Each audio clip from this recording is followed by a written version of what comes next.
Doctor صاحب میرا آپ سے سوال یہ ہے، یہ تو وہ سوال تھا جو کہ ہماری یوتھ کچھ دیر پہلے اپنے موبائل سے میں پوچھ رہی تھی کہ کیا سیاسی جماعتیں ذمہ دار ہیں، لیکن اب جو سوال جو ہمارے پینل ڈسکشن کی مین موٹو ہے وہ یہ کہ اس کے اسباب اور سدباب. ابھی ایک سوال جو ہے وہ خرم صاحب نے خود اٹھایا کہ جس طرح سے یہ قبضہ مافیا ہوتا ہے، جس طرح سے یہ تمام کام چل رہے ہیں، اور معذرت کے ساتھ آپ کراچی کے ان برے حالات کو دیکھ رہے ہیں، تو آپ کیا سمجھتے ہیں کہ اس کے سدباب کیا ہونے چاہیے؟ ہم سب جانتے ہیں پرابلمز کیا ہیں، سولوشن کیا ہونا چاہیے؟ میں سمجھتا ہوں کہ خرم بھائی نے بہت گرما گرم بات کی اور بڑی گرما گرمی پیدا کی ہے، تو میں اسی سے آگے بڑھوں گا. میرے خیال میں کہ کراچی کی بربادی کی داستان ایک وسیع و عریض سمندر کی طرح ہے، اور اگر آج آپ چند گھنٹوں میں بیٹھ کر اس سمندر کو کوزے میں بند کر کے اس کی ذمہ داری کا تعین کرنے کی کوشش کریں گے تو شاید کراچی کے ساتھ اور اس موضوع کے ساتھ انصاف نہیں ہوگا. پہلی بات تو یہ ہے. اچھا، پھر یہ بھی ایک سیاسی جماعت ہی سمجھیں، اور میں بھی ایک سیاسی جماعت سے میرا تعلق رہا، اور میرے یہ دو بھائی اس طرح سے شاید سیاسی جماعتوں سے تعلق نہیں رکھتے. تو چلیں، میں اب ساری سیاسی جماعتوں کی نمائندگی کرتے ہوئے اگر آپ کے سامنے ان کی بات کا خلاصہ پیش کر دوں اور کسی حد تک اس رسپانسبلٹی کو لے بھی لوں کہ چلیں ساری سیاسی جماعتوں کا بھی کہیں نہ کہیں زیادہ کہیں کم ہاتھ ہے ان کا بھی، اس میں کوئی کلام نہیں ہے. لیکن میں یہ اگر ساتھ میں کہوں کہ اے داور حشر میرا نامۂ اعمال مت پڑھ، اے داور حشر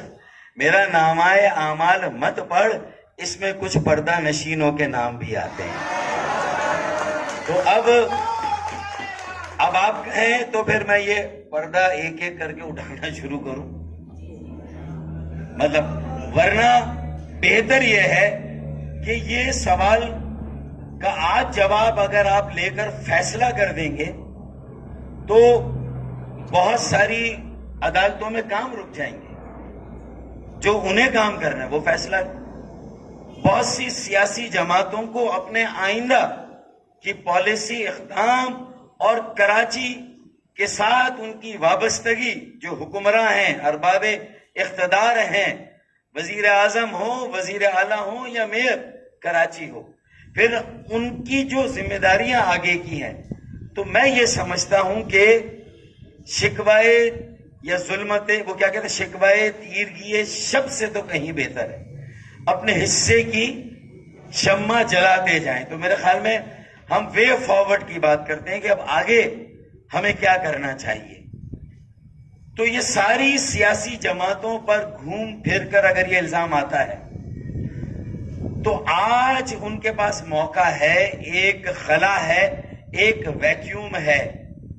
جو کسی وجہ سے سیاسی خلا ہے جو کراچی میں پیدا ہوا ہے یا قائم ہوا ہے. اگر اس خلا کو پر کرنے کے لیے سیاسی جماعتوں نے تیزی نہ دکھائی اور ایک کم سے کم مشترکہ حکمت عملی وضع نہ کی تو ایک بڑے عرصے کے بعد یہ ٹرین اسٹیشن پر آ کر لگی ہے. اگر ساری سیاسی جماعتوں نے آپس میں کمپیٹ کرنا شروع کیا اور ایک بڑی جماعت کے نیچے آنے کے بعد ایک دوسری بڑی جماعت جو قائم ہوئی، بنی یا اسے بنایا گیا یا اسے موقع دیا گیا اور اسے فیسیلیٹیٹ کیا گیا، وہ اگر اس خوش فہمی میں رہی کہ وہ بڑی جماعت ہے اور جس جماعت کے پاس پیسے یا وسائل اور اسباب بہت زیادہ ہے، وہ اگر یہ کلیم کریں کہ نہیں اگلا میئر تو ہمارا آئے گا، اگر اس دوڑ میں سب لگ گئے یہ ثابت کرنے میں کہ اب 5 بڑی جماعتیں ہیں، پچھلے بلدیاتی انتخاب کے نتائج دیکھ لیں، اس میں اس وقت ایم کیو ایم بڑی جماعت تھی 2015 میں، اس کے بعد دوسرے نمبر پر پی ایم ایل این، تیسرے نمبر پر پیپلز پارٹی، چوتھے نمبر پر جماعت اسلامی اور 5ویں number per P T I. پھر قومی اور صوبائی اسمبلی میں پی ٹی آئی نمبر 1 ہو گئی, ایم کیو ایم نمبر 2 ہو گئی. تو میں کہتا ہوں کہ اس لڑائی اور جھگڑے میں اگر فی الحال ہم نہ پڑیں اور یہ دیکھیں کہ جو ریسیونگ اینڈ پر ہیں کراچی کے عوام, کراچی کے ووٹرز اور کراچی کے مظلوم, اور ان کی طرف ہم سب دیکھ لیں, چاہے میری بھی وابستگی کسی ایک جماعت یا ایک نظریے سے تو ہوگی, چاہے میں ایم کیو ایم سے نالا ہوں, ناراض ہوں, لیکن کوئی میرا بھی ایک سیاسی منشور ہوگا. تو اس کا مطلب یہ ہے کہ ہم سب سیاسی طور پر اپنی اپنی جگہ ایک فریق ہیں, لیکن ہم سب آج ڈاک میں یا کٹہرے میں کھڑے ہیں. کوئی زیادہ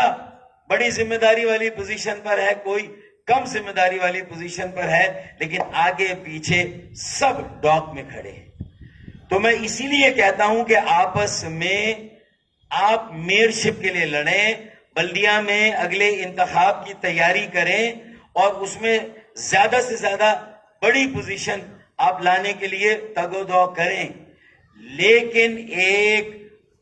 پورے ملک گیر سطح پر بھی ان ساری جماعتوں کو ایک قومی ایجنڈے کے لیے بات چیت کر کے ایک قومی ایجنڈا وضع کرنا ہوگا, ایک کم سے کم. اور کراچی سے بڑا اور اہم کوئی قومی شہر نہیں ہے, اس قومی ایجنڈے میں کراچی کا بھی ایک ایجنڈا ہوگا جو کہ ایک مشترکہ طور پر اون کراچی, سیو کراچی, میک کراچی. یعنی وہ کہتے ہیں کہ وہ کیا کہتے ہیں کہ شاخ کو ہلانا ہوگا, کچھ نہیں ہوتا اندھیروں کو برا کہنے سے, کچھ نہیں ہوتا اندھیروں کو برا کہنے سے, اپنے حصے کا دیا خود ہی جلانا ہوگا. تو اب یہ ذمہ داری آ گئی ہے ساری جماعتوں پر. تو میرا یہ کہنا ہے کہ میں نے ایک کراچی اربن ڈیولپمنٹ پلان 4 نکاتی پروپوز کیا ہے, اور وہ میں نے راول پنڈی بھی بھیجا ہے اور میں نے وہ اسلام آباد بھی بھیجا ہے. اب یہ دیکھیں کہ مجھے پنڈی سے تو رسپانس ملا, لیکن اسلام آباد سے اب تک کوئی رسپانس نہیں. تو کیا وقت کیا بات ثابت کر رہا ہے؟ میرے بہت سارے ابہام تھے وہ اور دور ہو رہے ہیں. تو یہ میں سمجھتا ہوں کوئی اچھا شگون نہیں ہے. اسلام آباد کو رسپانس دینا چاہیے تھا. میں نے ان کے مسائل جو انہوں نے مزید گرے الجھا دیے اس کو سلجھانے کے لیے, ان کی آسانی کے لیے ایک فارمولا بھیجا. 3 آرٹیکلز ہیں. آرٹیکل 140A جس میں صوبے اور بلدیات, شہروں, قصبوں, تحصیلوں کے اختیارات اور وسائل کے معاملات کو آسانی سے طے کیا جاتا ہے. میں chief justice supreme court of Pakistan Gulzar Ahmed صاحب کو میں آخری بات کر رہا ہوں. میں دست بدستہ عاجزانہ طور پر ان کے سامنے ایک سوال رکھوں گا کہ انہوں نے جو گزشتہ کئی سالوں میں صورتحال رونما پذیر ہو رہی تھی, آج آ کر اس کا یعنی گزشتہ چند سالوں میں نوٹس لیا اور ایک فیصلہ دے دیا. وقت کرتا ہے پرورش برسوں, حادثہ ایک دم نہیں ہوتا. آج میں صرف ایک بات پوچھ رہا ہوں کہ چائنا کٹنگ ہے, 36,000 پلاٹ ہے, نسلا ٹاور ہے, یا اورنگی ٹاؤن یا گجر نالے کے اطراف میں جو نام نہاد سو کالڈ انکروچمنٹ کو ہٹانے کا معاملہ ہے. میں صرف ایک سوال پوچھتا ہوں, کیا چیف جسٹس صاحب اتنی سادگی آسانی سے یہ کنکلوژن تو ڈرا کر سکتے ہیں کہ یہ سب غلط ہوا, اور ہاں بادی النظر میں پرائما فیسی غلط بھی ہوا ہوگا, اور کسی غلط کو صحیح کرنے کا ایک طریقہ تو یہ ہے کہ آئندہ ایسا غلط نہ ہو, نظام میں خرابی کا بھی جائزہ لیا جائے کہ کہیں ایسا تو نہیں ہے کہ آج آپ ایک چیف جسٹس جو آپ کی کانسیپٹ یا پرسیپٹ, جو آپ کا پرسیپشن اور کنسیپشن ہے, اس میں آپ نے ایک فیصلہ دے دیا, تو کیا اگلے چیف جسٹس بھی آپ کی اس لیگیسی کو اون کریں گے؟ آگے اس بات کی کیا ضمانت آپ دے کر جا رہے ہیں کہ پھر یہ ساری چیزیں غلط اسی طرح سے نہیں ہوں گی جو وقت نے مافیاز پیدا کیے ہیں شہر کراچی میں اس کے وسائل کو لے کر, اس کے ریسورسز کو لے کر. تو کیا اس کا سدباب ہو جائے گا؟ یہ میرا اور کوئی ایک شخص یا ایک ادارہ مقامی, بلدیاتی, شہری حکومت کا یا کوئی بھی, کیا چیف جسٹس صاحب کسی ایک ادارے یا ایک فرد پر آج اس پوزیشن میں ہے کہ ذمہ داری ڈال دے کہ یہ سارا بگاڑ ایک ادارے اور ایک شخص یا ایک فرد اور ایک سیاسی جماعت کی وجہ سے ہوا؟ اگر وہ خود اس پوزیشن میں نہیں ہے, اور اس کی تحقیقات میں پھر ٹائم لگے گا. ہر سیاسی جماعت میں کہیں نہ کہیں کالی بھیڑیں ملیں گی, ہر ادارے میں ایسے لوگ ملیں گے جنہوں نے کراچی کو اس حال کو پہنچایا. تو اس کا مطلب ایک کمیشن بنا دیں, وہ 6 مہینے یا 3 مہینے میں کم از کم اس کی ذمہ داری بھی کسی نہ کسی پر ڈالیں. اور اقوام متحدہ نے بھی اب یہ کہہ دیا کہ بہت بڑا انسانی المیہ جنم لے رہا ہے. کیا یہ موقع نہیں ساری سیاسی جماعتیں اپنے مفادات, اپنی کالی بھیڑوں کو بچانے کے لیے نہیں, جو لاکھوں کروڑوں افراد بالواسطہ یا بلا واسطہ متاثر ہونے جا رہے ہیں, تو ان کی داد رسی کے لیے انسانی المیہ, تاریخ کا ایک بہت بڑا المیہ جنم لے رہا ہے, اس کا اندازہ چیف جسٹس صاحب کو بھی نہیں ہے. دیکھیں, میں ذرائع مذاق یہ بات کروں گا, میں کوئی کنٹیمپٹ آف کورٹ نہیں کرنا چاہتا. میں پہلے ہی 21 مقدمات بڑی مشکل سے مجھ پر ختم ہوئے ہیں. وہ 21 ختم ہوئے تو ایک اور نئے مقدمے کی تیاری وہ CTD والوں نے کر لی, جہاں میں حاضری دے کے آیا. تو اب میں اس لیے اور زیادہ وہ دودھ کا جلا چھاچھ بھی, تو اس لیے میرا یہ کہنا ہے کہ انصاف کے ساتھ ہم ہیں, عدلیہ کے ساتھ ہم ہیں, اور یہ بھی ہمارا یقین ہے کہ انصاف اندھا ہوتا ہے, بلائنڈ ہوتا ہے, لیکن انصاف اندھا دھند ہوتا ہے. یہ ہم نے پہلی بار دیکھا. یہ مجھے نہیں پتا کہ میں کنٹیمپٹ کر رہا ہوں نہیں کر رہا ہوں, لیکن مجھے یقین ہے کہ جس فیصلے کے نتیجے میں ایک انسانی المیہ جمع ہو, ایک پیدا ہو رہا ہو, اور اگر اس کا ادراک نہ ہو تو میں دانا دوست ہوں, میں نادان دوست نہیں ہوں. میں عدلیہ کا ایمیکس کیوری, ایک غیر وکیل بھی ایمیکس کیوری ہے, جو اپنے 35 سال کا اس شہر اور اس شہر کے لوگوں کے ساتھ جو اس کا ایک واسطہ, ایک تجربہ اور اس کی جو انسیت اور اس کا تجربہ رہا ہے, وہ آپ کو کہہ رہا ہے کہ تاریخ میں چند مہینوں اور چند سالوں کے اندر اگر لوگ, جو بات میں آج کہہ رہا ہوں کہ اندھا انصاف ضرور ہو لیکن اندھا دھند نہیں ہونا چاہیے, ذمہ داری کے تعین کے بغیر عام غریبوں اور مظلوموں کے ساتھ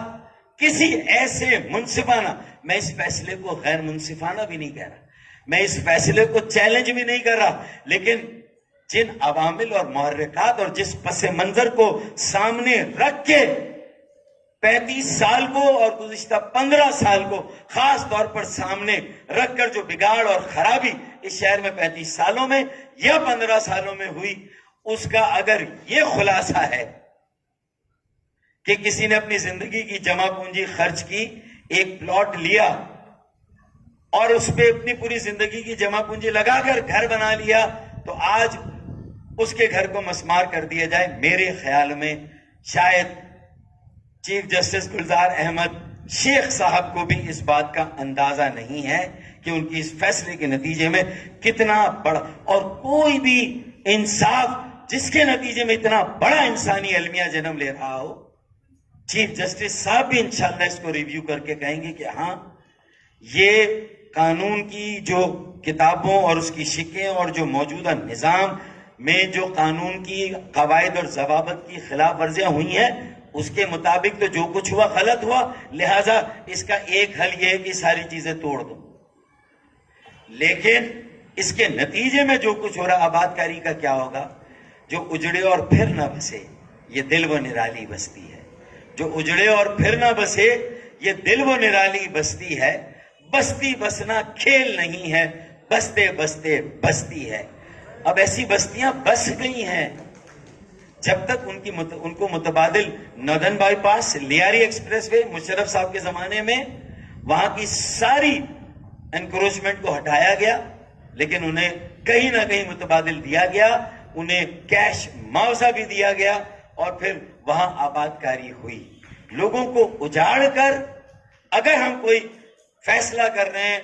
اور ہم سمجھتے ہیں کہ انصاف ہوا، تو میرے خیال میں میرا سیاسی اور جو عدالتوں سے اور قانون اور انصاف اور پاکستان کے آئین اور قانون کی کتابوں سے جو واسطہ پڑا ہے، مجھے لگتا ہے کہ یہ بادل نہ خواستہ انجانے میں یہ غلط فیصلہ ہو گیا، مجھے لگتا ہے،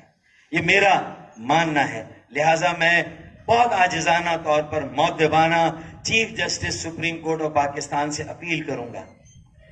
کہ آپ کو کچھ ماہ کے بعد اندازہ ہو کہ آپ نے کیا فیصلہ آپ اپنی ایکٹیویزم میں کیا۔ جوڈیشل ایکٹیویزم بری نہیں ہے، ہم ایسے ججوں منصفین کی قدر کرتے ہیں جو جوڈیشلی ایکٹیو ہوں، ہم ان کو ویلکم کرتے ہیں۔ قوم کو، ملک کو ایسے جج صاحبان کی ضرورت ہے، لیکن کوئی بھی جوڈیشل ایکٹیویزم اگر بہت سارے عوامل محرکات کا بھرپور احاطہ اور ادراک کیے بغیر اگر کوئی فیصلہ کر دے اور اس کے نتیجے میں اتنا بڑا نقصان ہو جائے، اتنا بڑا انسانی المیہ جنم لے، تو تھوڑا سا ہمیں سوچنا چاہیے۔ میرے خیال میں یہ تھوڑی سی لمبی گفتگو کی معذرت چاہتا ہوں آپ لوگوں سے بھی، تو یہ میری گزارشات تھی۔ Too many cooks spoil the broth. اصل مسئلہ کراچی کا ہے کہ آج چیف جسٹس اس پوزیشن میں نہیں ہے کہ سارے بگاڑ، ساری خرابی کو ایک جماعت پر ڈال دیں، ایک جماعت کے چند لوگوں پر ڈال دیں، کسی ایک ادارے اس کے سربراہ پر ڈال دیں۔ یہ ممکن ہی نہیں ہے یہ پوزیشن۔ اس کا مطلب ہے کہ ابھی جو فیصلہ کرنا ہے اس کو تھوڑا سانس لینا ہے، تھوڑا سکون سے دیکھنا ہے کہ اس کے نتیجے میں کیا ہوگا، اور یہ سب کرنا بھی ہے تو اس کے لیے جو انسانی آبادیاں، بستیاں اجڑ رہی ہیں، ان کے لیے کیا کرنا ہے، یہ بھی ہمیں سوچنا ہے۔ اور آخر میں یہ کہ what is the way forward. Article 140A supreme court میں ہے، یہ سب کچھ کریں، گلزار احمد شیخ صاحب چلیں، یہ کر رہے ہیں، یہ بھی کریں، لیکن 5 سالوں سے میری پٹیشن سپریم کورٹ میں، کاش اگر یہ پٹیشن پہلے سننے، اس پر فیصلہ دینے کے بعد یہ جو صوبے اور بلدیاتی اختیارات ہیں، اگر اس کا فیصلہ آرٹیکل 140A کا پہلے آ جاتا تو میرے خیال میں چیف جسٹس صاحب کو خود بہتر پوزیشن میں ہوتے یہ فیصلہ کرنے۔ تو میں چاہتا ہوں کہ چیف جسٹس صاحب اپنی اس ذمہ داری کو بھی پوری کریں جو 6 سال پہلے 2016 میں نے پٹیشن ڈالی ہوئی آرٹیکل 140A کی انٹرپریٹیشن، پھر آرٹیکل 160 8واں قومی مالیاتی کمیشن بنائے جو 13 سالوں سے ڈیو ہے، 8 سالوں سے ڈیو ہے۔ کمیشن بنا کے مرکز اور صوبے کے درمیان وسائل کی تقسیم صرف نہیں ہونی چاہیے، بلکہ مرکز سے شہری، بلدیاتی، قصباتی، دیہاتی، تحصیل کی حکومتوں اور اداروں تک بھی مرکز سے وسائل آنے چاہیے، صرف صوبے تک محدود نہیں ہونے چاہیے۔ یہ ایک وے فارورڈ ہے۔ آرٹیکل 160 اور 8th national finance commission under article 160، تو 140A 160 اور آخری آرٹیکل 149(4) گھاس کچلی جائے گی اگر ہاتھیوں کی لڑائی ہوئی، مرکز اور صوبے کے وڈیروں کی لڑائی ہوئی، اور کراچی اگر مرکز کے حوالے کر دیا گیا جیسا کہ مطالبہ ہو رہا تھا کئی اطراف سے، یہ غلط ہوگا۔ ہم خود نہیں چاہتے کہ کراچی کو مرکز کے حوالے کریں، کراچی کو کراچی کے ان بیٹوں کے حوالے کریں جو کراچی والوں کے لیے کسی حد تک قابل قبول ہیں، ایکسیپٹیبل ہیں، قابل اعتبار ہیں، معتبر ہیں، کریڈیبل ہیں۔ اور وہ کون ہیں؟ وہ آپ کو MKM کے سارے دھڑوں میں بھی ایسے لوگ مل جائیں گے، جماعت اسلامی میں بھی ایسے لوگ مل جائیں گے، PMLN میں بھی کراچی کے ایسے بیٹے مل جائیں گے، PTI اور پیپلز پارٹی میں بھی، جماعت اسلامی میں بھی کراچی کے ایسے فرزند 14-15 ایسے سینئر کراچی کے معتبر، ان کے حوالے 1600 ارب یہ جو بارشوں میں اعلان ہوا، ایک پیسہ نہیں ملا، اس لیے نہیں ملا کہ دیا کس کو جائے پیسہ، خرچ کون کرے گا؟ میں 14-15 نام آپ کے سامنے رکھتا ہوں، خدا کی قسم ان 14-15 لوگوں کو اس میں 7 صنعتکار تاجر آباد کے نمائندے ڈال دیں، اس میں ایک اربن پلانر ڈاکٹر نعمان کو ڈال دیں، ایک جوڈیشری کا آدمی، ایک لیجسلیشن کر کے قومی کمیشن بنا دیں۔ ایک Karachi urban development commission, Lahore, Peshawar, Quetta, پھر اس کے بعد سیالکوٹ، گجرانوالہ، ملتان، بھاگلپور، راولپنڈی، پورے پاکستان کے سارے شہروں کے لیے کمیشن بنا دیں. بڑا فنڈ اسلام آباد سے آئے، ان افراد کے ہاتھوں میں کثیر الجماعتی، کثیر الشعبہ جاتی، یعنی ایک پارٹی نہیں، ساری پارٹی کو اون کراچی، سیو کراچی، میک کراچی. اگر ساری پارٹیاں میرے اس فارمولے کو قبول کر لیں تو یقین مانیں کچھ دیر کی خاموشی ہے، پھر شور لازمی آئے گا. باقی سب کا وقت آیا ہے، مظلوموں کا اور کراچی والوں کا دور آئے گا. پاکستان زندہ باد. ڈاکٹر صاحب آپ سے ہی سوال ہے. ہم حسین نہ ہم کربلا میں تھے، لیکن ہمیں نصیب نہیں کربلا کا باب ہوا. یہ فیصلہ ابھی تاریخ کے حجاب میں ہے کہ کسے شکست ہوئی، کون فتح یاب ہوا. صدری جی وقار قائد حزب اختلاف یہاں پہ آئے اور تقریر کا آغاز قائد سے کیا، تو میں ان کو بتانا چاہوں گا کہ جس قائد کے حوالے سے انہوں نے تقریر کا آغاز کیا، ان کا بھی تعلق ایک سیاسی جماعت سے تھا، جی پاکستان مسلم لیگ سے. جو آپ سمجھ رہے تھے وہ بھی ٹھیک تھا. صدری جی وقار کراچی کی تباہی کی ذمہ دار سیاسی جماعتیں ہیں. کراچی میرے آباء و اجداد کی امیدوں کا مرکز، کراچی میرے بزرگوں کو پہلا پاکستان میں گھر دینے والا شہر، کراچی جو کہ امیدوں کا شہر بھی ہے اور روشنیوں کا شہر بھی، کراچی جو چلتا ہے تو پاکستان چلتا ہے، کراچی کہ جس کے اندر سکون ہے، آرام ہے، اور کراچی کے لیے ہماری جان بھی قربان ہے. صدری جی وقار دوسرا لفظ تباہی،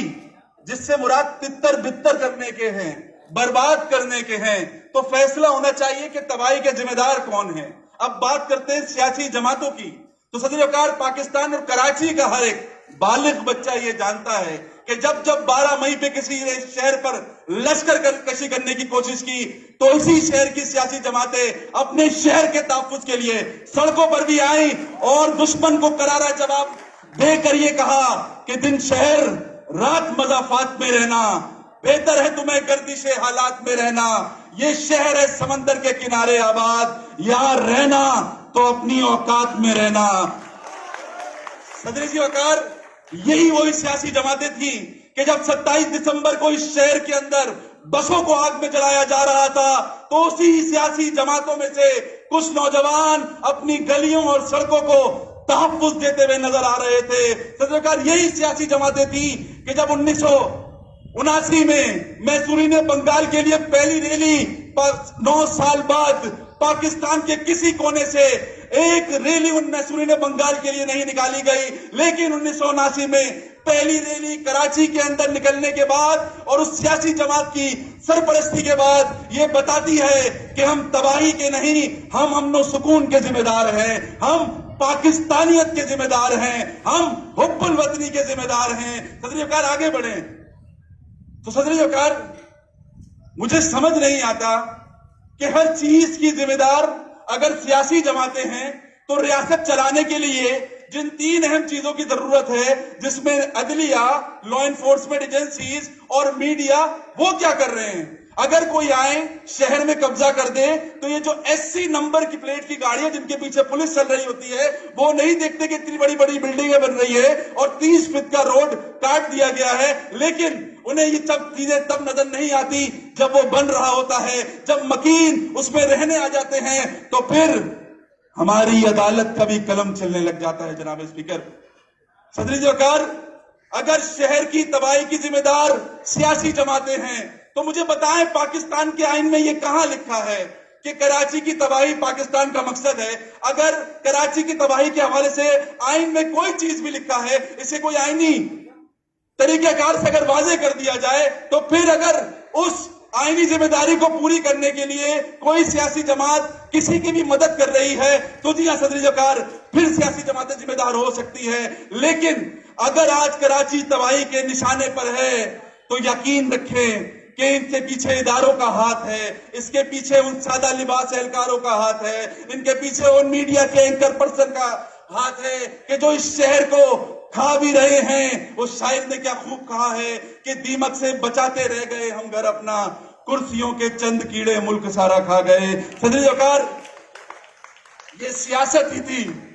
کہ جب سڑکوں پر آئی تو کبھی ہر سوال کا جواب بنی, ہم نہ ہو ہمارے بات بنی, کھلتا ہوا گلاب بنی, لوگوں کے مسائل کا حل بنی, نوجوانوں کو ان سب کے لیے کا نعرہ دے کے گئی, عورتوں کو مستحکم عورت, مضبوط پاکستان کی پہچان دے کے گئی. یہ سیاست ہی تھی کہ اگر وہ جماعت اسلامی کی صورت ہو تو کراچی کی تمام کالجز کے اندر طلبہ یونین کے حوالے سے آواز بلند کرتی ہے. یہ سیاسی جماعتیں ہی تھی کہ اگر آج کراچی میں ایک سرکاری ایمبولینس نہیں تو الخدمت KKF اگر سڑکوں پہ سائرن بجاتی ہوئی نظر آتی ہے تو یہ سیاسی جماعتیں ہی تھی جو اس شہر کے لوگوں کو ریسکیو فراہم کر رہی ہے. اگر سیاسی جماعتیں تباہی کی ذمہ دار ہیں تو بتائیں کہ وہ کون سے غیر نجی ہاسپٹل ہیں جن میں آپ کو فری علاج ملتا ہے. یہاں پہ جماعت اسلامی کے الخدمت, یہاں پہ MQM کے KKF, یہاں پہ فلاح انسانیت پاکستان کے ہاسپٹل آپ کو یہ کام کرتے ہوئے نظر آئیں گے. صدر وقار آئیں, اگر سیاسی جماعتیں تباہی کی ذمہ دار ہیں تو مجھے معلوم ہے کہ کراچی کے ایک علاقے 4K میں جب 2 سال سے چورنگی نہیں بنی تو یہ جماعت اسلامی تھی جس سے سڑکوں پر آ کر لوگوں کے مسائل کو اجاگر کیا. صدر وقار, مجھے معلوم ہے کہ اگر کراچی کی سیاسی جماعتوں کی ذمہ دار, تباہی کی ذمہ دار سیاسی جماعتیں نہیں تو کون ہیں؟ اب اس پہ تھوڑی روشنی ڈالتے ہیں. میں سوچ رہا تھا کہ اگلی تقریر میں بات کروں گا, لیکن میرے بھائی قائد ایوان یہ بول کے گئے تھے کہ نام لے کے بات کرنا, تو نام لے کے تو میں بات نہیں کروں گا, ڈرتا میں بھی ہوں تھوڑا سا, لیکن میں کوشش کروں گا کہ آپ لوگ کو اشاروں میں بات کہہ دوں اور آپ تک میری بات پہنچ جائے. صدر وقار, مجھے بتایا جائے اگر کوٹا سسٹم اس ملک میں, اس شہر میں نافذ تھا تو اگر ہمارے چیف جسٹس صاحب ٹماٹر کے اوپر 100 موٹو ایکشن لے سکتے ہیں, گنے کی قیمت پہ 100 موٹو ایکشن لے سکتے ہیں, وزیر اعظم کے بنی گالہ کو جائز قرار دینے کے لیے اپنا قلم چلا سکتے ہیں, اگر پاکستان کی عدلیہ یہ بتا سکتی ہے کہ یہاں پر لوگوں کو اپنے مسائل کے حوالے سے سڑکوں پر نکلنا ہوگا, اگر وہ بلا کر میئر یا وزیر اعلیٰ کی سرزنش کر سکتی ہیں تو فیصلہ کیوں نہیں سناتی؟ فیصلہ سنانا کس کے ہاتھ میں ہے؟ اگر تباہی کی ذمہ دار یہ سیاسی جماعتیں ہیں تو کوئی تو ہے جو ان کو صحیح کرے گا, کوئی تو ہے جو ان کو بتائے گا, جو ریاست چلا رہے ہیں, جو ریاستی ادارے ہیں. صدر وقار, سیاسی جماعتیں تو عوام کے منشا اور عوام کے مطابق کام کرتی ہیں. صدر وقار, ہر 5 سال بعد انہیں عوام کے درمیان جانا ہوتا ہے, اپنا موقف لے کے, اپنی کارکردگی لے کے. یہ وہ لوگ ہیں جو جواب دہ نہیں ہیں. کراچی کی تباہی کے ذمہ دار وہ لوگ ہیں کہ جن سے آپ سوال نہیں کر سکتے. کراچی کی تباہی کے ذمہ دار وہ ڈائریکٹرز ہیں جو آج کرپشن کی لت میں لگے ہوئے ہیں. کراچی کی تباہی کے ذمہ دار وہ ادارے ہیں کہ جنہوں نے آج تک اس شہر میں 4تھی بڑی جامعہ نہ بنائی. کراچی کی تباہی کے ذمہ دار وہ وزیر اعلیٰ ہیں جن کا تعلق غیر سیاسی تھا. کراچی کی تباہی کے ذمہ دار وہ لوگ ہیں کہ جو 1960 میں کراچی کو دارالخلافہ سے ہٹاتے ہیں. کراچی کی تباہی کے ذمہ دار وہ لوگ ہیں کہ جب 1965 میں فاطمہ جنوں کو ووٹ دینے کی پاداش میں گلیوں کو جلایا جا رہا ہوتا ہے تو دوسری جانب گاڑیوں میں بیٹھے ہوئے ان یونیفارم والے اہلکاروں سے پوچھا جائے کہ کراچی کی تباہی کے ذمہ دار ہیں. اگر آپ کے قلم میں اتنی طاقت ہے تو لکھے, بتائیں, آپ بتائیں کہ اس شہر کے ساتھ 1949 میں وزیر اعلیٰ Sindh, governor Sindh, governor general Sindh ایک لیٹر لکھتے ہیں وفاق کو کہ ہمارے شہر میں مہاجرین, ہمارے صوبے میں اب مہاجرین کو رکھنے کے لیے جگہ ختم پڑ گئی ہے. اور آج جب میں کراچی سے حیدرآباد ہائی وے پر سفر کرتا ہوں اور سیدھے اور الٹے ہاتھ کی زمینیں مجھے منہ چڑھا کر اس بات کی دلیل دے رہی ہوتی ہیں کہ یہ نہ تیرا پاکستان ہے, نہ یہ میرا پاکستان ہے, یہ اس کا پاکستان ہے جو صدر پاکستان ہے, جو صدر پاکستان ہے. صدر وقار, کراچی کی تباہی کے ذمہ دار وہ جاگیردار وڈیرے ہیں کہ جنہوں نے کراچی کے علاوہ سندھ کے اندر کوئی ایک ایسا میٹروپولیٹن شہر آباد ہونے نہ دیا، کیونکہ ان کی زمینوں پہ قبضہ ہوتا، ان کی زمینوں پہ لوگ اپنے گھر بناتے. ایک ہاری ایک جاگیردار کے برابر میں گھر لے لے، یہ کسے قبول ہو سکتا ہے جناب صدر وقار؟ تو یہی وجہ ہے کہ کراچی کی تباہی کے ذمہ دار نہ سیاسی جماعتیں ہیں نہ سیاسی لوگ ہیں. کراچی کی تباہی کے ذمہ دار ریاستی ادارے، عدلیہ، میڈیا اور وہ ڈائریکٹرز جو اداروں میں بیٹھ کر حرام خوری کر رہے ہیں. صدر وقار، آخر میں سیاست کے بارے میں یہاں پہ بات کی گئی. صدر وقار، سیاست تو ایک معصوم اور پاکیزہ لڑکی تھی، بڑے بوڑھوں کی آنکھوں کا یہ تارا بن کے رہتی تھی، مگر چند کمزرف انسانوں نے عصمت بیچ دی اس کی، برائے فائدہ کوٹھے پہ عصمت بیچ دی اس کی. ہوس کی آگ نے بے داغ دامن کو جلا ڈالا اور ان بدکردار لوگوں نے اس لڑکی کو کوٹھے پہ ناچنے والی لڑکی بنا ڈالا. صدر وقار، اگر آج سیاسی جماعت میں لوٹے موجود ہیں تو وہ بھی انہی لوگوں کی بھرون منت ہے. اگر آج لوگ 5 سال تک اگر اس پاکستان میں ترقی نہیں آ رہی تو وہ کون سے ادارے ہیں جو اگر اپنا قلم ہلا لیں تو صدر وقار کراچی کے اندر الادین پہ دکانیں گرنے لگ جاتی ہیں، اگر گجر نالے میں کوئی کچی آبادی ہے وہ گرنے لگ جاتی ہے. لیکن اس شہر میں منشیات پھر بھی آ رہی ہے، اس شہر میں 3 سرحدیں کراس کرنے کے بعد اسلحہ پھر بھی آ رہا ہے. کراچی ایک بھی گولی خود نہیں بناتا پیناڈول کے علاوہ، کراچی ڈسپرین کے علاوہ ایک گولی بھی خود نہیں بناتا.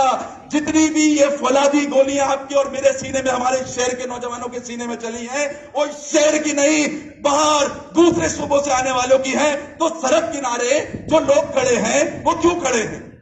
اگر سیاسی جماعتوں میں وہ سارے مرد ہیں جو پورے پاکستان کو ٹیک اوور کر رہے ہیں تو پھر اداروں میں بیٹھے تمام آفیسر یہ بات واضح کرتے ہیں کہ اداروں میں بیٹھا ہر ایک شخص نامرد ہے. اگر دم ہے تبھی قلعدم ہے، اگر دم ہے تبھی قلعدم ہے، چاہے وہ کوئی سی بھی سیاسی جماعت ہو. ہمارا مسئلہ یہی رہا ہے صدر وقار، ہم نے جمہوری طریقوں سے بننے والے لوگوں کو ہمیشہ گالیاں دی ہیں، ہم نے جمہوریت کرنے والے لوگوں کو ہمیشہ دیوار کے ساتھ لگایا ہے، اور اس ملک کو جو دیمک کی طرح کھاتے رہے ان کو ہم نے سیٹوں پر بٹھایا، ایوانوں کو سجایا ان کے. صدر وقار، جنرل رانی سے لے کر آج بھی بہت سارے ایسے قصے ہیں جو چیخ چیخ کر کہہ رہے ہیں کہ صرف کراچی نہیں پورے پاکستان کی تباہی کے ذمہ دار کچھ لوگ ہیں. اور اگر ان چند لوگوں کو یہ بتا دیا جائے کہ اگر کراچی یا پاکستان کے لوگ اتنے سیاسی شعور رکھتے ہیں کہ اگر عثمان کاکر جیسے کسی شخص کو مار دیا جائے تو اس کے جنازے میں لاکھوں لوگ شریک ہو کے اس بات کی دلیل دیتے ہیں کہ آج بھی سیاست پہ یقین رکھتے ہیں. اگر جاوید ہاشمی جیسا کوئی شخص استعفیٰ دیتے تو اس کی گاڑیوں کے آگے لیٹا وہ کارکن اس بات کی دلیل دے رہا ہوتا ہے کہ وہ آج بھی سیاست اور جمہوریت پہ یقین رکھتا ہے. اگر آج مریم نواز یا نواز شریف کی گاڑیوں پر پھول پھینکتی عوام اور ان پہ ڈنڈے مارتی ہے پولیس، اس بات کی دلیل دیتی ہے کہ آج بھی شہر پاکستان کے لوگ سیاست پہ یقین رکھتے ہیں. لیکن کبھی ڈنڈے کے زور پر، کبھی الفاظوں کے زور پر انہیں ڈرایا جاتا رہا ہے. تو اب یہ فیصلہ کرنا ہے کہ آپ لوگ کہاں کھڑے ہیں. میری آپ سب سے گزارش ہے کہ آج اس چیز کا فیصلہ کرنا ہے، آج اس چیز کو واضح کرنا ہے کہ تباہی کے ذمہ دار کون لوگ ہیں. اگر آج ہم نے یہ سب نہ کیا تو یقین مانیں 70 سال گزر چکے ہیں، آنے والے 30 سال 70 سال بھی گزر جائیں گے اور ہم اسی چکر میں لگے رہیں گے کہ پاکستان میں کس کس کے چکر چل رہے ہیں، پاکستان میں میڈیا میں کیا ہو رہا ہے، سوشل میڈیا میں کیا ہو رہا ہے. ہمیں اپنے بنیادی مسائل سے ہٹا دیا گیا ہے. قائد ایوان، میں تم سے گزارش کروں گا، تم حق پرست بھی ہو اور حق سوچ بولنے والے بھی ہو. آج اپنی زبان کا سودا نہ کرنا، آج جو بولنا وہ سچ بولنا. تو آج اس ایوان سے ہم تمہیں اس قرارداد کی حمایت میں ووٹ بھی دیں گے، ہم تمہیں یقین مانو کندھوں پہ اٹھا کے اس ایوان سے باہر بھی لے کے جائیں گے اور جشن بھی منائیں گے. لیکن سچ بولنا، سچ کے سوا کچھ نہ بولنا. اور صدر وقار، آخر میں صرف یہ کہنا چاہوں گا کہ سیاست کے اوپر میں نے ایک شعر پڑھا، اب قیادت کے اوپر بھی. قیادت وہ نہیں جو سیاسی جماعتوں کی ہے، صداقت پر جو ہے وہ رہبری تسلیم کرتے ہیں، جو سچا رہنما ہے اس کی ہم تعظیم کرتے ہیں. تعصب کو بڑھاوا دینے والے رہبروں بولو، ضمیر و ظرف کے سودا کرو، اپنی زبان کھولو، تمہارا کام کیا تھا اور یہ کیا کر رہے ہو تم. جوانان وطن کے دل میں نفرت بھر رہے ہو تم، ضرورت تھی اجالوں کی اندھیرا کر دیا تم نے، کہ لفظ رہنمائی کو بھی گندا کر دیا تم نے. میں کراچی کا اردو بولنے والا ہوں، جو دیکھوں گا وہی ہر بار بولوں گا. تمہیں غدار بولا ہے تمہیں غدار بولوں گا. آپ سب کی سماعتوں کا بہت بہت شکریہ.